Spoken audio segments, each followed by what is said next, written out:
Good afternoon from London, and hello from me, Dr. Dermot Hudson, the chairman of the British Group for the Study of the Juche Idea, chairman of the Korean Friendship Association of the UK, and official delegate of the Korean Friendship Association for the UK, and also president of the Association for the Study of Songun Politics of the UK.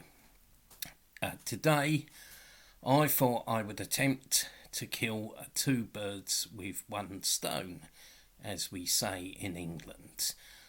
Firstly, comrades in Staffordshire KFA branch, KFA UK branch, wanted me to do a video about how low prices are in the DPRK and how high prices are in capitalist countries like Britain, and how the workers are ripped off by the big monopoly capitalists.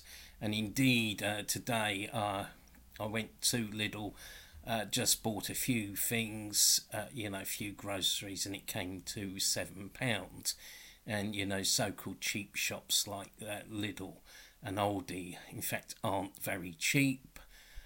Nor are B&M bargains, which tend not only to be not cheap but also sell quite shoddy and poor quality goods. But anyway, shopping, I think, is the modern opium of the people in capitalist countries.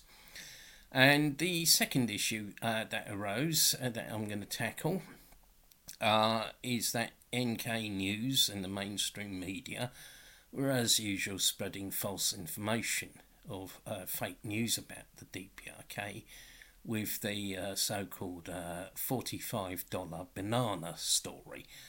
So I thought, this was a good opportunity to combine the two subjects and make this video, which I'm going to refute and debunk the NK News story.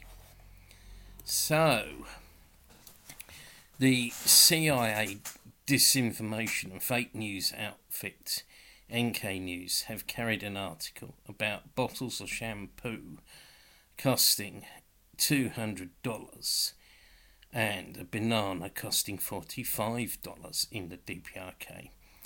And this has been run by the mainstream media, by sort of bourgeois tabloid publications. And some people are repeating this all over the place and using it to bash the DPRK with. Of course, this was the deliberate intention of NK News, because it only exists in the first place and receives generous funding from intelligence and government agencies of the West or the imperialist world.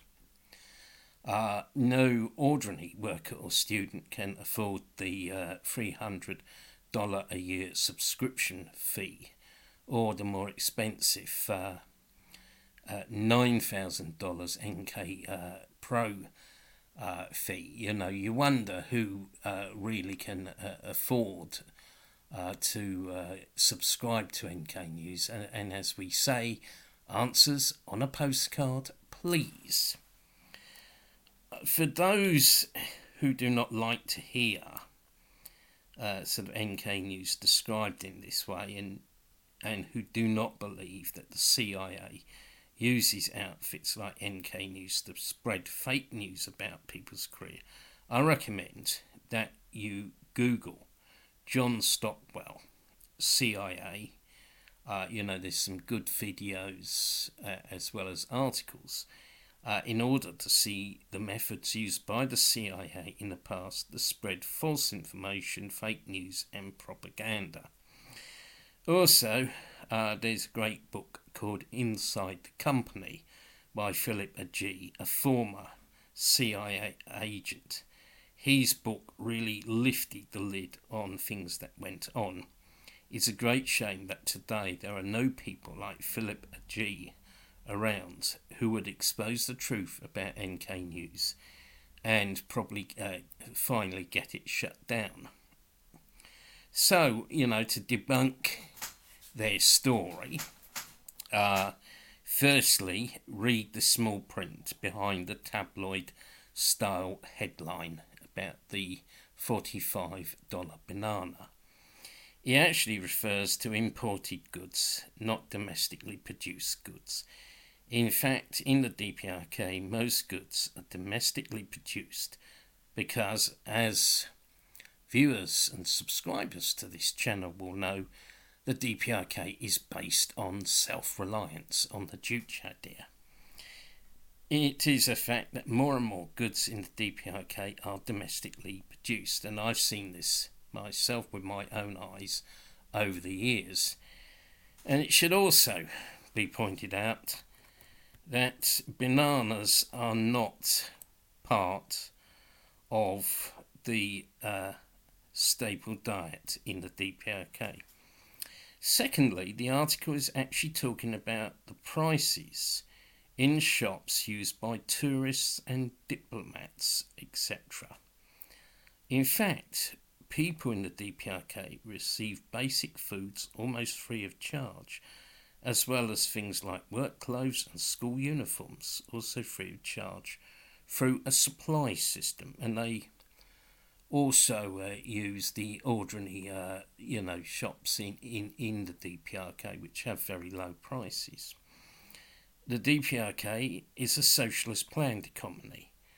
There is a state planning commission that runs the economy. And unlike capitalist countries, the DPRK has a state price commission. This was upgraded from the State Prices Bureau in 2011 to the State Price Commission. This controls prices so that price rises cannot get out of control and create inflation like they do in capitalist countries. Marshal Kim Jong-un himself said on several occasions that goods should be priced so that people can easily afford them. And I remember visiting the kimchi pickle factory on the outskirts of Pyongyang in February 2019, and the manager there told me how respected Marshal Kim Jong-un had come to the factory, and he'd given instructions that the kimchi must be priced at a level that people can afford to buy it easily. This is, of course, the complete opposite of capitalist countries, where businesses just charge what they like in order to make the biggest profit possible. Thirdly, NK News actually doesn't have any reporters inside the DPRK. This is a fact. And they never, ever name their so-called sources in the DPRK. Much of the so-called analysis of the DPRK by NK News is at very best speculation and conjecture. The price story may be completely made up, or it may originate from a garbled rumour based on confusion and misunderstanding. In the shops that are used by in the DPRK that are used by foreigners, such as the ones in the hotels and the diplomatic store in East Pyongyang, prices are marked in DPRK 1, but they are actually charged for in dollars, euro and RMB, that's the Chinese currency. So, for example, a small bottle of soju in the Koryo Hotel was about 100 won, but, when I went to the cash desk, I paid €1. Therefore, the story about the $200 bottle of shampoo and the $45 banana probably were were in reality 200 won for the shampoo and 45 won for the banana. Quite a big difference.